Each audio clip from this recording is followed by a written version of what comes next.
situ aku belajar bikin produksi toys. Sampai sekarang aku bikin brand sendiri namanya Uniclan.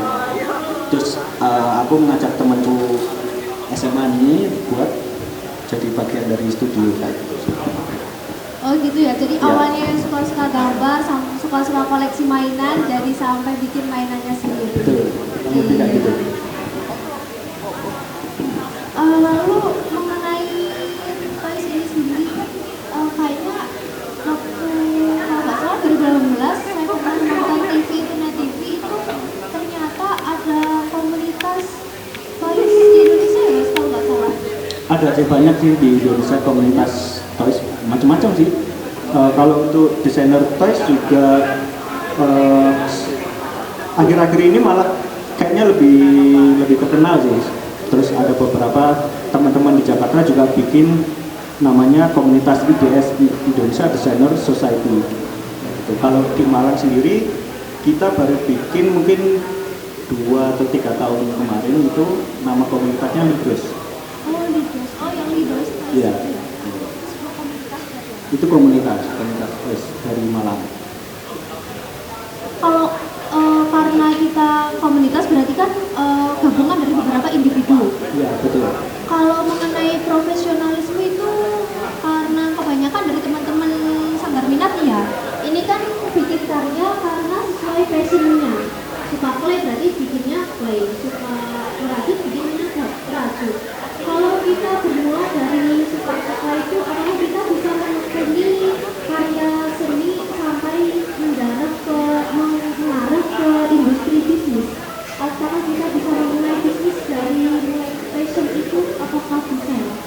Ya bisa ya, justru itu kalau awalnya kita emang suka menjalani sesuatu, apalagi dari hobi ya. Terus kalau itu memang ada peluang untuk menghasilkan uang, ya kenapa tidak bisniskan aja. Oh, jadi seperti itu guys. Oke, teman-teman sanggar minat juga diperhatikan ya. Kita semua meskipun kita hanya UKM yang kecil, kita suka kita bikin komunitas kecil-kecilan, tapi kita bisa membuat bisnis dari kesukaan kita. Yang penting konsisten ya. Nah, yang penting konsisten guys.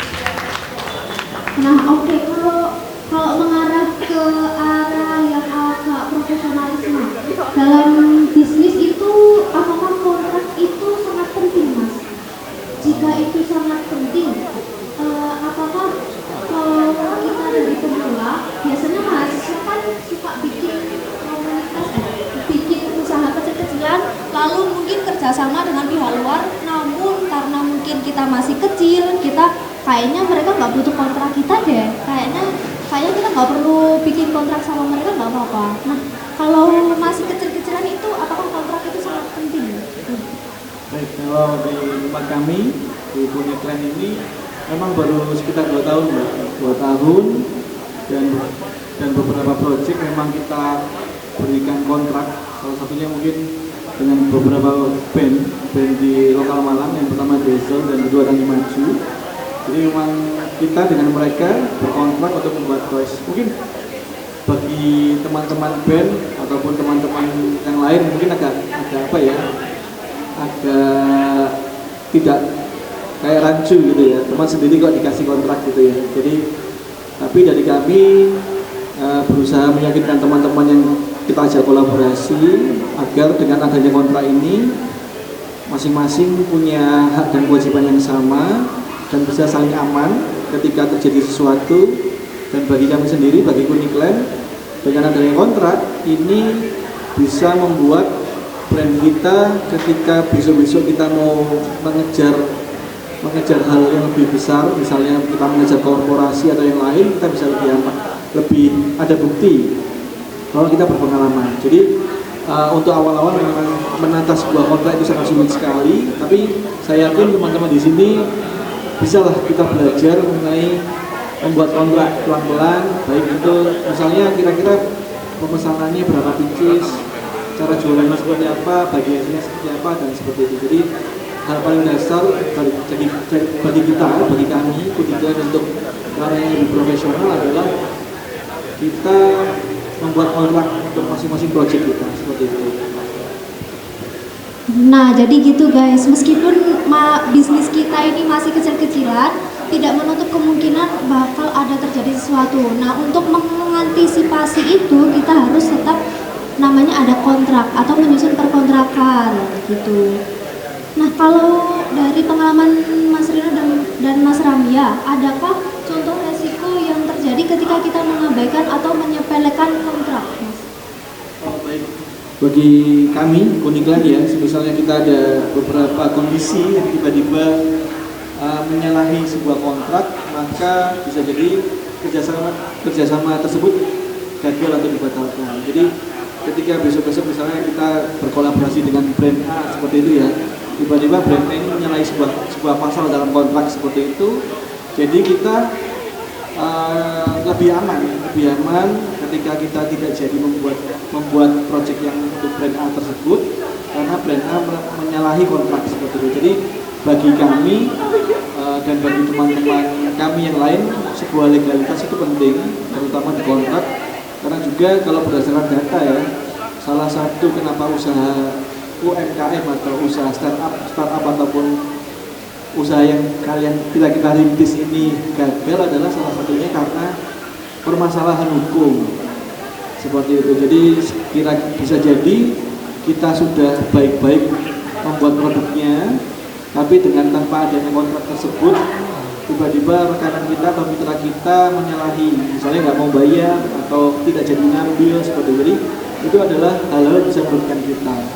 Jadi saya rasa pribadi kontrak itu penting agar besok-besok ketika terjadi sesuatu ya kita bisa mengingatkan kembali kepada mitra kita mengenai kontrak-kontrak itu seperti itu. Oke, kalau ini udah mengarah ke profesional. Kalau mungkin dari awal-awal, ketika awal Mas masih pernah ada nggak yang awal-awal kan baru merintis, ada permasalahan mengenai manajemen atau bahkan tentang perkontrakan ini nggak? Karena kan mungkin didirikan oleh beberapa perorangan. Nah, mungkin dari manajemennya awalnya kayak ada kontranya nggak di awal-awal? Kalau di kami ya, dari awal kita ini di Uniklan ini didirikan oleh 3 bapak-bapak yang sudah kayaknya waktu mainnya kurang gitu ya. Jadi kita dari awal sudah men-state bahwa bagiannya berapa gitu. Jadi kalau kita kerjasama dengan teman nggak apa-apa ya, dengan teman gitu nggak masalah. Tapi yang penting di awal itu dijelaskan juga kira-kira bagi hasilnya berapa, bagi modalnya berapa, sehingga besok-besok ketika ada masalah atau sesuatu bisa clear. Takutnya ketika ada masalah jadi nggak temenan gitu kan ya, jadi nggak temenan atau wis nggak koncoan maneh, nggak saling menyapa gitu.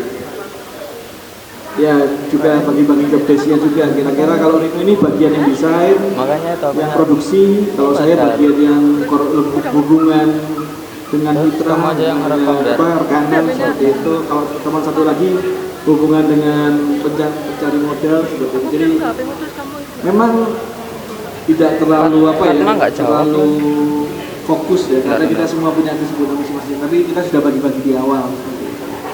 Itu sih. Kalau kita rugi karena tidak ada kontrak waktu dulu, waktu 2010-an gitu ya, kita kirim ke WA aku. bikin kaos ya, ada beberapa hal yang vendornya salah tapi kita nggak bisa minta ganti seperti itu. Jadi karena nggak ada kontraknya ya kita yang nanggung ruginya. Jadi seperti itu. Jadi masing-masing dengan individu sudah sudah sevisi, setujuan gitu ya Mas. Jadi sudah ada bagian, sudah ada kerjasama yang dasarnya ini sebagai pertemanan, persahabatan, kita bareng sama-sama, kita bangun kerukunan sama-sama gitu ya. Nah, kalau ada nggak sih tips and trick ketika mungkin dapat job atau dapat orderan banyak, gimana cara menentukan skala prioritas? Kayaknya yang ini harus dikerjain dulu deh guys, kayaknya yang ini dulu aja kayak gitu.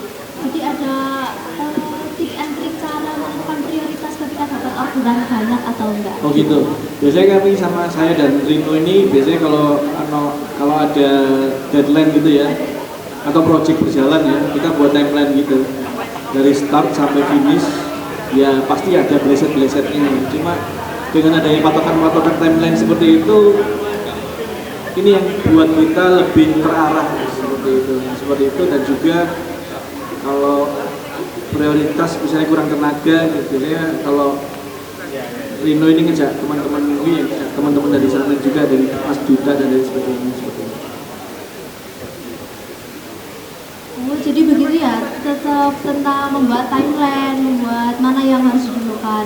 Nah, kalau buat mahasiswa ini juga sangat realistis karena kita mungkin ada yang part time, ada juga yang freelance. Jadi itu untuk menentukan skala prioritas tentunya tetap ada harus bikin timeline guys buat supaya kita itu tidak terlalu nyaman gitu. Kalau ada timeline, oh harus gini, aku ada tanggal segini, aku ada deadline ya, aku harus membuat timeline, aku harus segera mengerjakan ini.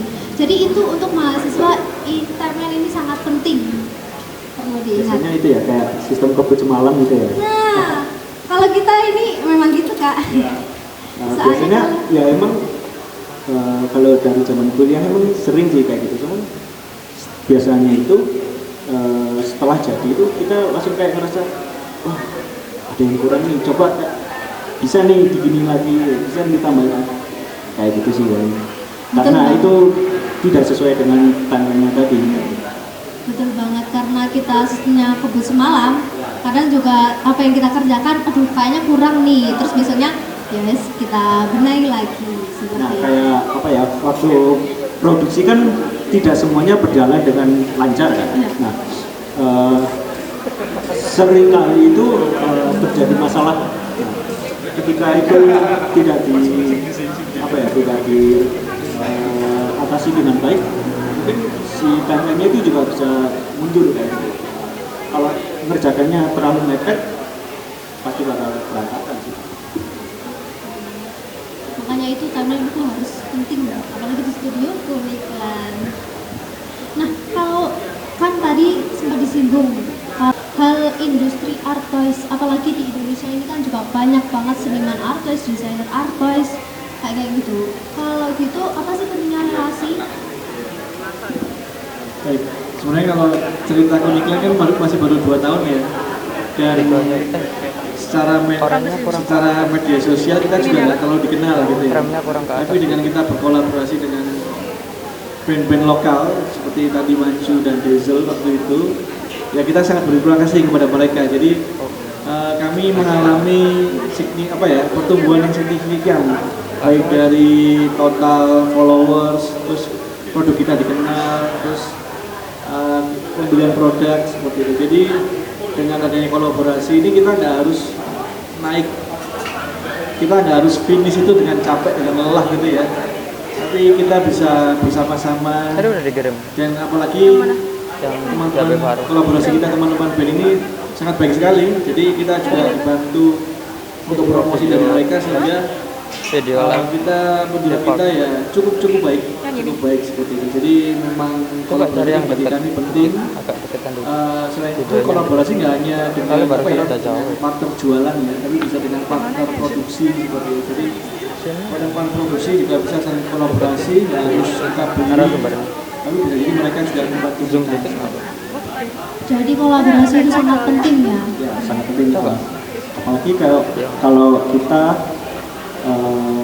berkolaborasi dengan komunitas misalnya, kan tiap komunitas itu pasti dia punya masanya sendiri ya, terus dia pasar sendiri, terus kayak jadi itu kayak membantu kita buat apa ya, istilahnya promosi kayak gitu sih. Terus kita kolaborasi dengan event-event tertentu, misal kayak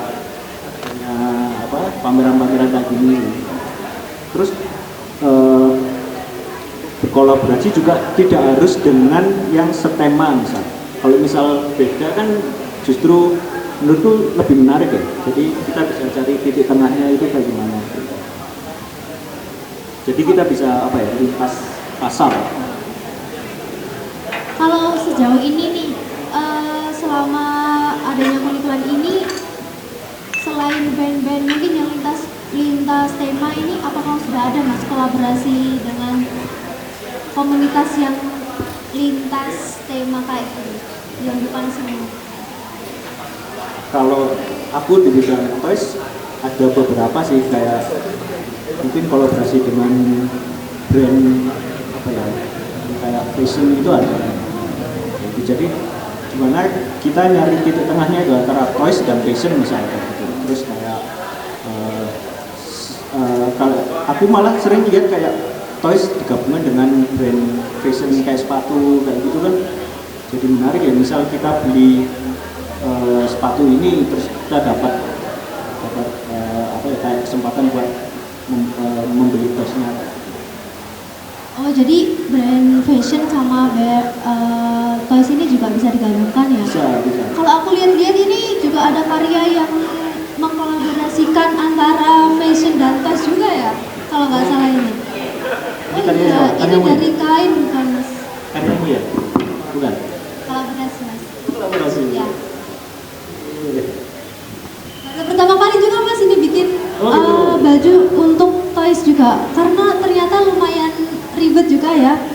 Soalnya kalau ukuran manusia kan bisa dilihat, bisa dikecilkan. Kalau toys ini lebih ke karena kecilnya yang membuat itu susah.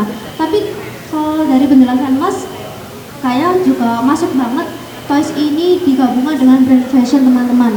Karena sekarang juga trending banget ya art clay kayak gitu yang dibuat dengan kostum-kostum yang sangat trending kayak gitu.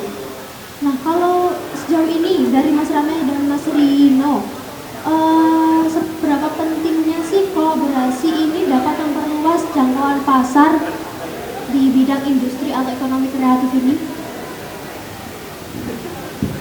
Kalau kami dengan kolaborasi ya, jadi saya pribadi ya ngerasa ya mainannya Diesel ini harganya kan cukup mahal, bagi saya cukup mahal, sekitar 600.000.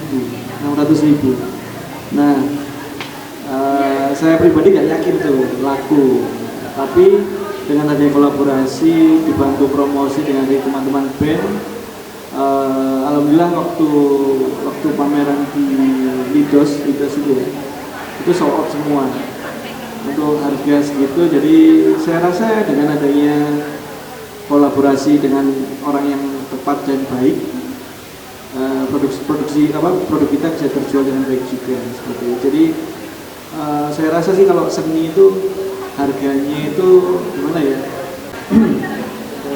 Awal aku bikin toys ini, desain ini adalah emang udah aku rancang kedepannya aku bakal pengen berkolaborasi. Nah, aku emang bikin desain yang lebih simpel, lebih minimalis. Tujuannya adalah biar dia bisa di custom. Kayak ini kan sebenarnya basic toys-nya itu sama semua, cuman dia bisa jadi berbeda-beda karakter. Nah, ketika adanya kolaborasi ini, si teman-teman nanti bisa mengcustom antara itu kepalanya atau aksesorisnya atau mungkin penambahan dadanya kayak gitu. Jadi kalau misalnya dari produknya ini udah terlalu terlalu ribet, terlalu detail gitu, nanti akan mengurangi kayak ruang-ruang buat customnya kayak gitu. Jadi emang aku bikin seminimalis mungkin. Jadi kalau kolaborasi itu sangat penting karena dapat membantu pemasaran juga, penjualan produk juga ya mas. Oke. Mungkin teman-teman yang suka musik juga bisa dikepoin bandnya Diesel ya guys. Bisa dengerin musiknya, atau juga kalau dari Samin mungkin ayo kita kolaborasi terus sama Kuniklan yuk. Langsung tanda tangan kontrak boleh nggak nih? Kalau kita bicara tentang peluang, bagaimana sih posisi artis di industri kreatif Indonesia ini? Mana Mbak Nira? Kalau toys sendiri, toys atau desainer toys di Indonesia itu sebenarnya dia udah cukup dikenal di tahun udah getar tanganku. 2007. Nah, sekitar itu dia udah mulai rame nih. Yang dekat-dekat Sekitar 2010 dia sempat meredup. Terus 2015 sampai sekarang lagi trending lagi. Terus aku lihat banyak bermunculan kayak voice artist baru. Malah dulu awalnya emang dari koleksi atau mungkin awalnya dari iseng-iseng gitu bikin, terus ternyata ada pasarnya nih, terus dikembangin sendiri. Kalau mengenai artis itu sendiri, mungkin dari kita yang awam atau kita yang belum mengenal seni nih guys, kira-kira ada nggak perbedaan antara artis dan mainan biasa? Dengan action figure yang pabrikan ya? Iya, kalau dulu mungkin sama kayak kalau mainan Barbie itu nggak masuk artis nih. Sebenarnya gini, bedanya adalah art toys atau designer toys dengan mainan biasa adalah di kuantitas produksi. Kalau si art toys atau designer toys itu dia diproduksi oleh si artisnya sendiri biasanya, didesain sendiri. Jadi produksinya tidak banyak. Untuk beberapa karakter malah mungkin dia bisa lebih mahal karena emang jumlahnya sedikit ya. Nah, terus poin utamanya adalah ketika kita membeli sebuah produk itu, kita bisa lebih dekat dengan artisnya. Kayak misalnya kita beli mainan Barbie gitu, kita kan nggak tahu nih siapa yang bikin, kita kan juga nggak bakal menjangkau siapa pembuatnya kan, terlalu jauh menurutku karena dia emang sudah pabrikan Cina mungkin ya. Nah kalau untuk art toys ini malah kita berkesempatan untuk mengenal siapa orang di balik karya ini, kita bisa mengenal. Bahkan untuk aku lihat ya beberapa kasus itu malah ada orang membeli itu bukan karena toysnya aja, tapi karena kedekatan dengan si artisnya, dengan si senimannya kayak. Nah, aku pengen tanya sebentar ke teman-teman nih, Mas, siapa nih yang suka mengoleksi art toys atau action figure anim gitu? Ayo siapa guys, ngaku semuanya. Waduh, udah kelihatan. Itu pasti anak-anak Sami juga suka banget mengoleksi. Nah, kalau sekarang ini aku lihat di media sosial di mana-mana ya Mas, action figure kayak anim-anim itu sangat diminati di saat sangat tren saat ini. Terus juga ada lagi yang baru itu yang mungkin foto sama pasangannya bisa diwujudin gitu, bisa custom gitu. Nah itu kan sudah apa? Kalau itu cetaknya itu sudah tidak pakai clay. Mungkin ada yang pakai clay tetap yang seniman. Nah, ada juga yang di print. Nah itu kalau boleh tahu prosesnya di print itu seperti apa ya Mas? Ini masalah teknis ya. Kalau 3D print ya itu ada mesinnya sendiri namanya 3D printer. Tapi sebelum itu kita harus bikin modeling 3D-nya dulu. Ya, bikin modeling 3D. Dari situ bisa di print, bisa dicetak. Nah, untuk bikin modeling 3D itu ya harus pakai software 3D tentunya. Mungkin ada beberapa yang bisa di-download gratisan, mungkin ada. Jadi harus melalui tetap ada desainnya terlebih dahulu baru nanti bisa direalisasikan ya Mas? Betul, baru bisa diproduksi massal.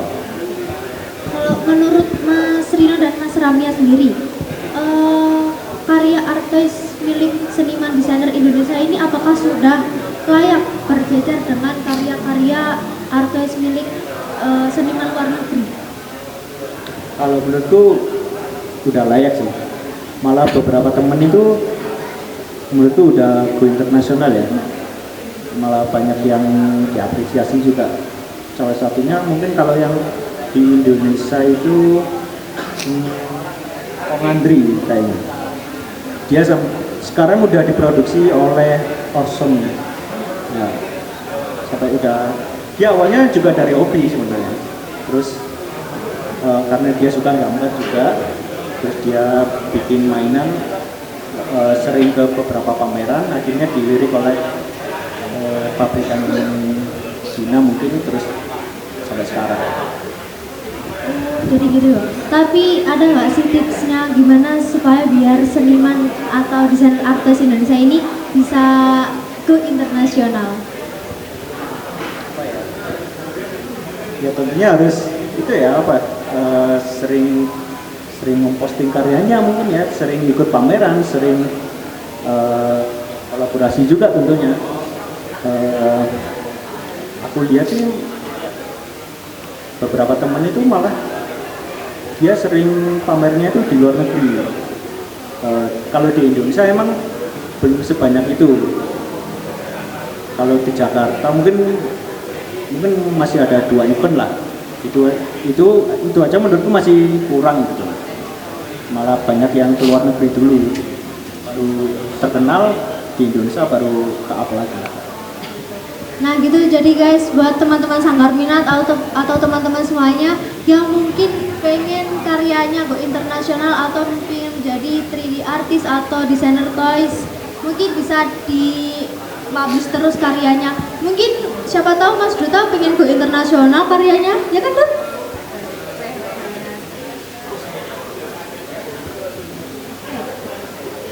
Kalau dalam setiap proses produksi, proses setiap apapun, entah itu kolaborasi, profesionalisme, pernah nggak sih Mas dalam perjalanan ini ada tantangan dan hambatan, dan bagaimana cara kalian mengatasinya? Kalau tantangan dan hambatan yang pertama pasti duit ya. Pasti duit.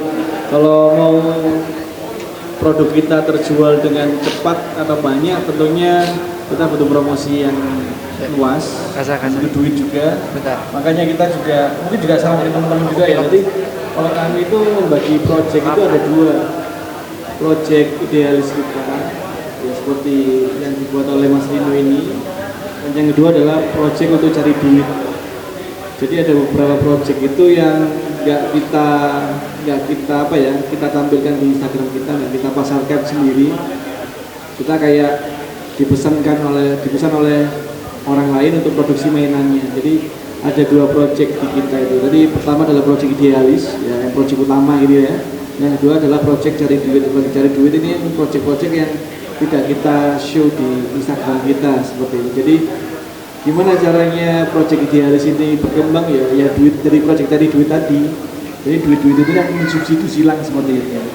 Jadi ya kita ya nggak gimana ya, nggak bohong juga, kita butuh duit ya, butuh duit. Selain butuh untuk hidup kita juga butuh untuk mensupport produk-produk yang utama seperti itu. Yang kendala pertama itu. Yang kedua adalah waktu sih ya, karena kita sudah dari 3 yang tim ini, saya dan teman saya satu lagi emang tidak sering keluar kota gitu. Saya kan nggak domisili Surabaya, jadi waktunya itu jauh terbatas sih. Jadi kami sering zoom untuk bahas-bahas project itu, kita masih sering zoom gitu, sering bahas online. Jadi yang penting kita saling paham lah kesibukan masing-masing dan tahu tugasnya masing-masing seperti itu. Ya komunikasi Komunikasi itu sangat penting. Jadi meskipun terhalang, yang satu di Surabaya, yang satu di Malang, yang satu di luar kota, tetap bisa komunikasi lewat misal Zoom dan lain-lainnya. Jadi tetap studio atau bisnisnya ini bisa jalan gitu ya Mas. Kalau ini mungkin karena ke individu ya, apa sih tantangan bagi kreator art toys di Indonesia saat ini?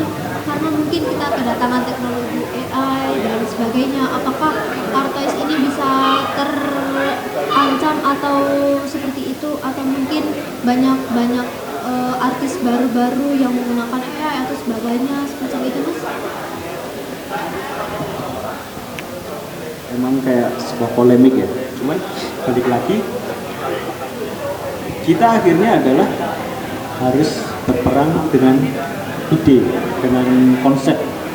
Ketika AI sudah bisa memvisualkan 2D menjadi 3D, bahkan sekarang udah sampai bisa di print. Nah, sekarang PR kita adalah ya gitu, bagaimana cara kita bertahan dalam bisnis, terus bagaimana cara kita menjual karya itu, terus bagaimana cara kita konsep tosnya itu sendiri kayak gimana. Jadi ya perang ide akhirnya sekarang. Kalau teknis udah dikuasai AI, akhirnya ya konsep ide sama penjualan itu sih. Soalnya menurutku banyak bermunculan artis baru, cuman sulit bertahan. Betul. Bener kan? kayak bikin karya ya, kalau kita emang dasarnya artis ya gampang, cuman balik lagi jiwanya gimana kayak gitu kan. Seperti keresahan teman-teman tadi di pertanyaan, lebih susah bikin karyanya atau lebih susah memasarkannya. Nah, PR-nya adalah kita tidak boleh berhenti sampai di pembuatan karya. Justru belum 100% lah istilahnya, kalau kita udah bikin karya itu belum 100%. kayak gitu ya. Kalau dari pengalamanku sendiri, ada kelasku ini yang masuk jurusan kriya.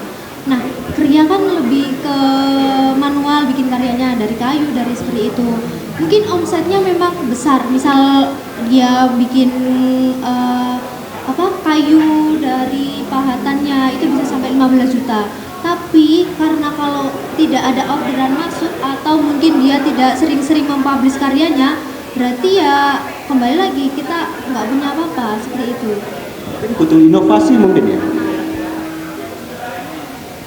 Jadi berarti inovasi itu sangat penting dalam membuat karya. ya, Kayak novelty. bagaimana kita relate karya seni itu dengan kehidupan yang sekarang kayak gitu misalnya. Ya, Toys pun kayak gitu. Kenapa dia bisa bertahan? Karena menurutku dia bukan sekedar mainan. Menurutku kayak Art Toys ini adalah kayak kanvas baru gitu. Jadi kita kan bisa berkreasi, kita bisa berpendapat, kita bisa berasumsi atau menuangkan ide-ide gila lewat karya seni, apalagi bentuknya toys kayak gitu kan lebih menarik. Mungkin dari ada temen di Malang juga, dia basicnya adalah seniman lukis. Nah, mungkin agak sulit kalau kita menjual lukisan ya. Terus sempat aku kenali dengan media toys, dia sangat suka banget kayak gitu. Ini kayak media baru buat dia. Nah, akhirnya ya udah, dia dari karya lukisannya dituangkan ke karya mainan. Jadi ada turunan produk kayak gitu. Tapi bener banget sih Mas, toys ini bisa menjadi kanvas baru, karena waktu saya mencoba bikin-bikin ini ternyata cukup memusingkan ya, tapi juga seru karena kita bisa belajar kayak media baru. Mungkin kalau aku basicnya fashion, mungkin mani-mani ini kalau dipakein di baju manusia ini terlihat kecil, tapi ternyata di sini waduh kelihatan besar, jadi malah aneh kayak gitu. Jadi harus mengotak-atik pikiran lagi kayak gitu. Jadi serunya adalah kita bisa bermain bahan kan. Customnya nggak melulu itu soal painting, soal cat, tapi kita harus bermain bahan kayak ini, bahannya kain, terus aku lihat ada yang rajutan ya kayaknya. Iya, karena Samin basicnya ada yang rajut, ada yang sulap, seperti itu. Itu jadi lebih menarik menurutku, jadi lebih bervariatif. Oke. Nah, kalau kita udah bicara tentang pemasaran, profesionalisme, kalau ada nggak sih pesan atau harapan bagi mereka atau orang-orang baru yang ingin terjun ke dunia art toys? Kayak mungkin langkah awal apa sih yang bisa mereka lakukan untuk memulai bisnis atau memulai kesukaan mereka pada art toys? Oke. Kalau langkah awalnya yang jelas, aku sering bilang kayak gini ya, mulai aja dulu gitu. Jadi udah lu nggak usah mikir nanti kayak gimana, yang jualnya kayak gimana, bikin aja dulu. Setelah itu jadi, barangnya ada, baru kita pikirkan langkah keduanya itu apa. Kalau kita udah ribet di mau ngapain ya, bikin apa ya, akhirnya nggak jalan-jalan kan. Bikin aja dulu. Mungkin produk awal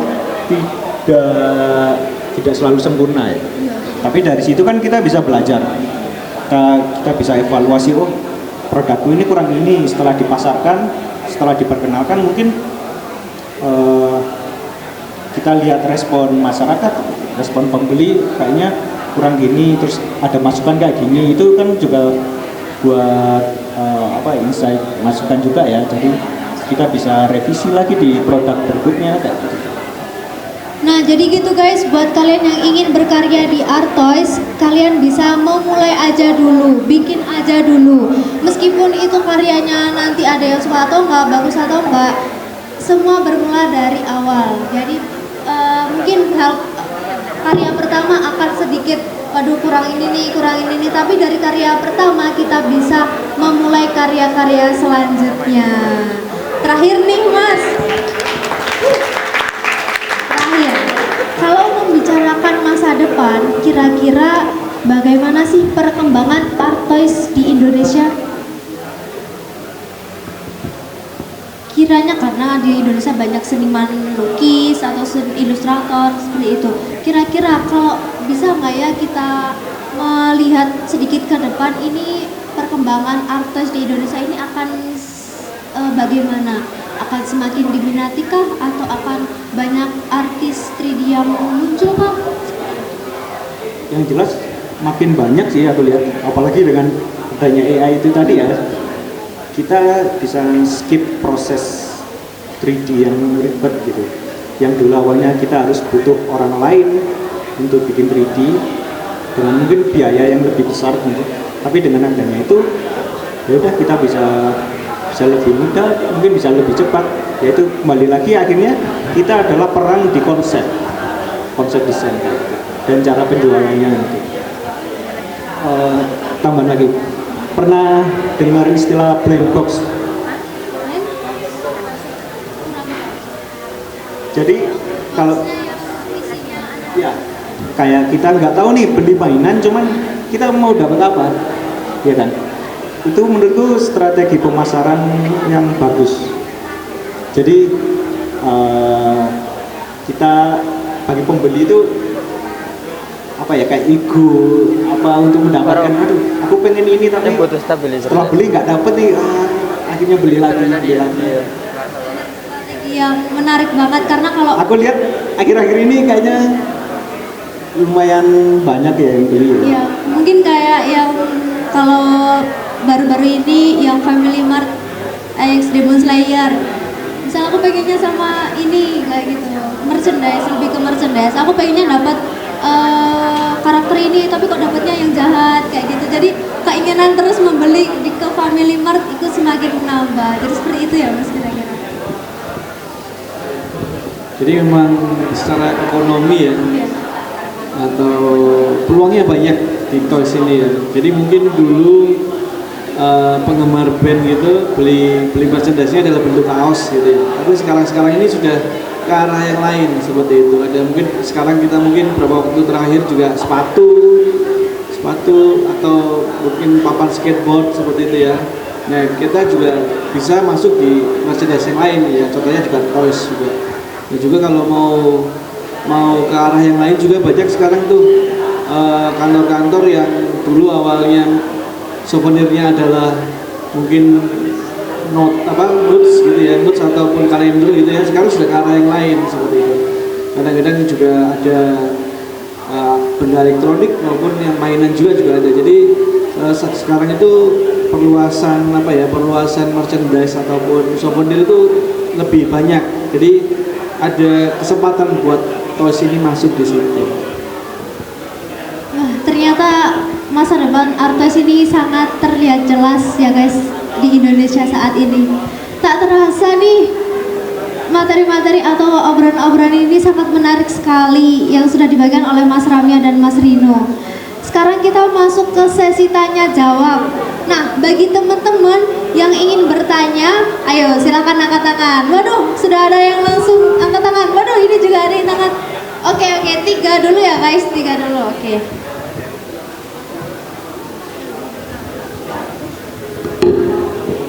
Yang nanya Cek. di video juga. Oke, mungkin dari Mas ini dulu boleh maju atau berdiri karena Kayaknya ini butuh deh. kabelnya terputus.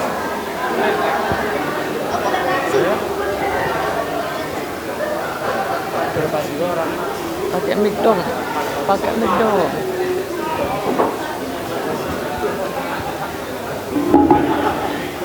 Cek. Halo teman-teman, perkenalkan nama saya Black. Saya dari komunitas yang bernama Lingkaran Kolaborasi yang sekarang berdomisili di Bangil, Pasuruan. Gitu. Jadi tadi penjelasan dari mas-mas itu sangat-sangat memantik kami sebagai pemuda-pemuda daerah yang notabene Pasuruan itu kota industri kayak gitu, dan mungkin movement kecil kita melalui bidang ekonomi kreatif yang mungkin seperti merchandise kayak gitu-gitu mas. Dan pertanyaan saya adalah bagaimana sistem kolaborasi atau kerjasama dengan pihak terkait, misalkan dengan Tani Maju dan Diesel, itu sistemnya seperti apa? Misalkan mereka harus payment dulu atau 50% atau sepenuhnya modal dari pihak Uniklan, seperti itu. Itu aja sih dari saya. Terima kasih. Oke, mau langsung dijawab atau ditampung dulu? Jawab kali ya. Oke, langsung jawab boleh. Baik, kalau terima kasih Mas. Mas siapa Mas namanya? Mas Black ya. Jadi kalau di kami karena kita sistemnya adalah kita yang produksi Mas. Jadi dari band tidak ada keluar biaya apapun. Cuma nanti bagi hasil Mas. Jadi kita dari produk yang terjual kita dikontrak menuliskan kira-kira bagian untuk bandnya berapa persen, bagian untuk kitanya berapa persen, seperti itu. Jadi dari band sendiri tidak ada yang dikeluarkan. Kami sangat terbantu dengan bantuan mereka dalam support pemasaran, seperti kayak merepost story kami atau membuat post mengenai produk kami seperti itu. Jadi dengan mereka membantu kami itu sudah sangat bagus sekali bagi kami, dan juga sistem bagi hasilnya ya seperti itu. Kita persen seperti itu. Kita tetap yang produksi, kita yang mengirimkan produknya jika ada yang beli seperti itu, dan kita akan melaporkan penjualannya ke pihak mitra seperti itu. Tapi antara berapa persennya bisa didiskusikan lah, biasanya kalau mereka lebih besar atau besar gitu ya kita kasih lebih besar juga, tergantung negosiasi aja Mas. Dan juga kalau mungkin secara komunitas ya Mas ya, mungkin juga bisa bekerja sama dengan komunitas yang lain ataupun dengan pemda gitu seperti itu ya. Jadi biasanya kalau dari pemerintahan maupun apa ya itu juga memberi kita support Mas, memberi kita support dalam hal mungkin produksi ataupun pameran dan lain sebagainya. Ya mungkin juga seperti ini dari teman-teman Samin ini juga bekerja sama dengan Kotax, jadi bisa pameran dan membuat acara di sini seperti itu. Jadi kolaborasi itu nggak hanya mengenai kita bayar berapa ke berapa, yang penting saling menguntungkan aja seperti itu. Terima kasih. Oke, apakah sudah menjawab? Siap. Oke, pertanyaan kedua dari silakan Mas. Halo semuanya, perkenalkan nama saya Iqbal, saya dari Sidoarjo, dan saya juga bersama Mas Black juga di komunitas lingkaran kolaborasi. Kebetulan saya juga suka banget membuat beberapa karakter animasi, terus juga suka lihat-lihat karakter kartun atau koleksi-koleksi seperti ini. Mungkin ada rekomendasi bahan atau hal-hal yang berkaitan dengan art toys, apalagi saya belum berpengalaman untuk membuat art toys ini. Dan saya pengen beberapa karakter dari saya itu ada yang jadi action figure. Dan hal apa yang perlu saya perhatikan ketika menerima atau memilah kerjasama Mas? Karena kan ada yang perlu di kerjasama, ada yang nggak perlu. Itu aja. Terima kasih.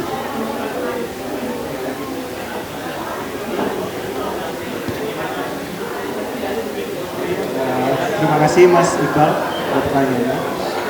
Oke, untuk bahan ya, kalau kita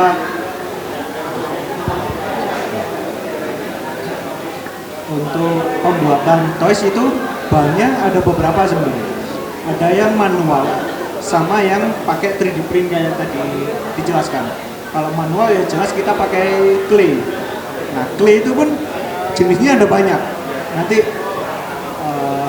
dipilih mana yang lebih terjangkau aja. Soalnya dari harga juga bervariasi. Nah, kalau untuk 3D print menurut saya sekarang yang paling praktis pakai 3D print itu sih. Tapi PR-nya adalah ya tadi bikin 3D modelingnya itu. Nah, kalau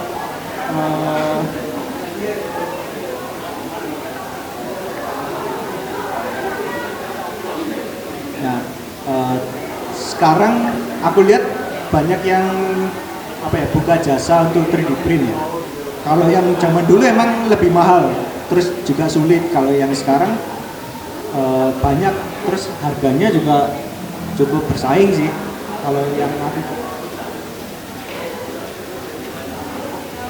Kalau aku dulu produksi 3D print ini di Jakarta sebenarnya itu sekitar berapa tuh? 600 ribuan sih.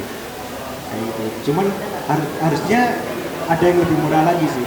Nah, untuk 3D jasa 3D print ini juga aku agak pemilih soalnya, Mas. Jadi soalnya master karya ini adalah penting buat saya. Jadi aku nggak mau file masterku ini ada di orang sembarangan gitu. Misal aku random nyari di Tokped nih jasa 3D print, aku nggak tahu dia ini siapa, terus aku kasih file, ada kemungkinan nanti diduplikasi sendiri, dijual sendiri. Soalnya aku dulu pernah kayak gitu, sampai akhirnya nggak jadi produksi. Karena aku ada kayak eksklusif gitu ya. Aku belum rilis kok, tasku udah ada di Tokped gitu. Jadi aku males ya udah bikin baru aja. Makanya kalau sekarang aku lebih milih partner yang mau aku ajak kerjasama sih.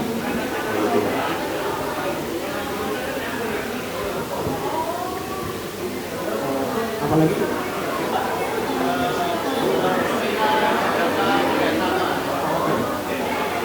kalau kita mau kerjasama ya Mas ya, jadi memang kadang-kadang susah ya, kira-kira siapa yang mau diajak kerjasama gitu. Bahkan teman sendiri pun kadang-kadang nggak cocok buat diajak kerjasama gitu ya. Jadi ya kalau menurut saya kalau awal-awal ya tentunya dasarnya adalah win-win solution. Kita dapat apa, mereka dapat apa, kita bisa senang, mereka juga senang. Seperti kalau konsep atau tujuannya sama-sama bikin senang masing-masing, ya bisa tuh dituangkan dalam sebuah kontrak ataupun perjanjian atau secara singkat aja, ataupun gentleman agreement nggak masalah. Yang penting kedua pihak ini sama-sama happy lah, sama-sama happy. Jadi yang tentunya pasti akan butuh waktu yang panjang ketika sebuah kolaborasi ini dibuat ya. Tapi lama-lama nanti dengan terjadi negosiasi dan pengalaman bisa lancar Mas. Jadi yang penting adalah kesepakatannya secara kolaborasi, kesepakatannya jelas, haknya kita apa, kewajiban kita apa, hak mereka apa, kewajiban mereka apa, dan sama-sama menyenangkan bagi kedua pihak seperti itu. Dan juga nggak harus soal uang Mas. Jadi bisa aja kolaborasi itu ya seperti ini, pameran bersama ataupun pemasaran bersama ataupun collab membuat produk yang bareng-bareng seperti itu. Jadi nggak harus mengenai uang tapi bisa hal yang lain seperti itu. Oke, apakah sudah menjawab? Sudah. Pertanyaan selanjutnya.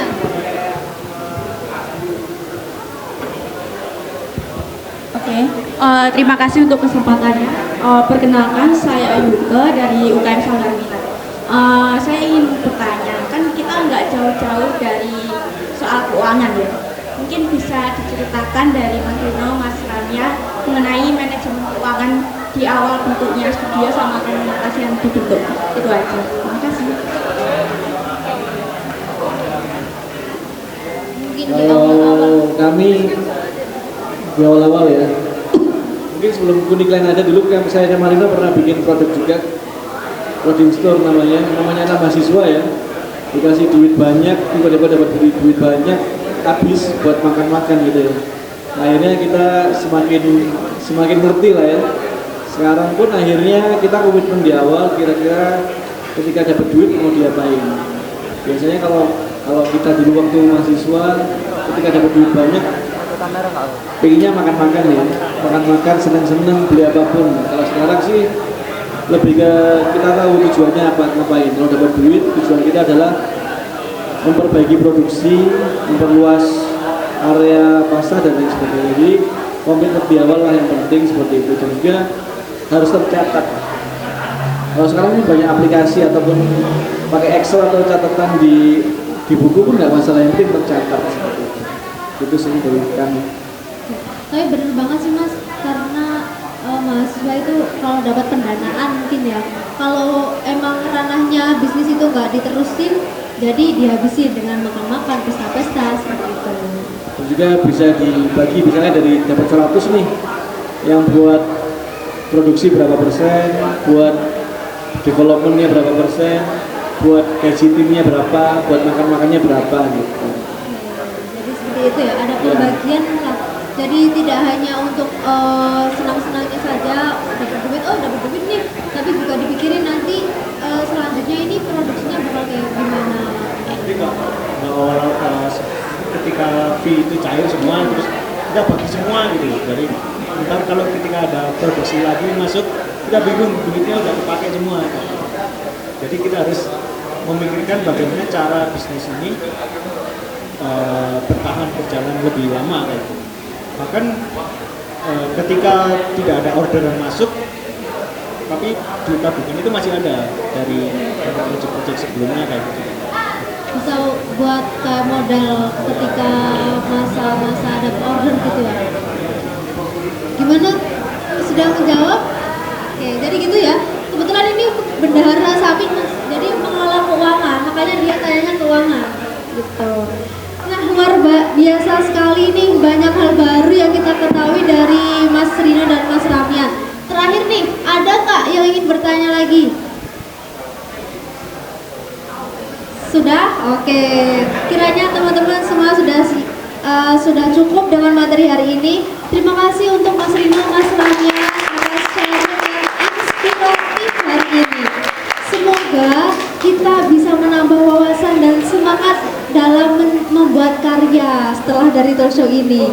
Selanjutnya mari kita abadikan momen ini dengan foto bersama dengan narasumber kita yang kece-kece ini. Oke, mungkin tim dokumentasi bisa disiapkan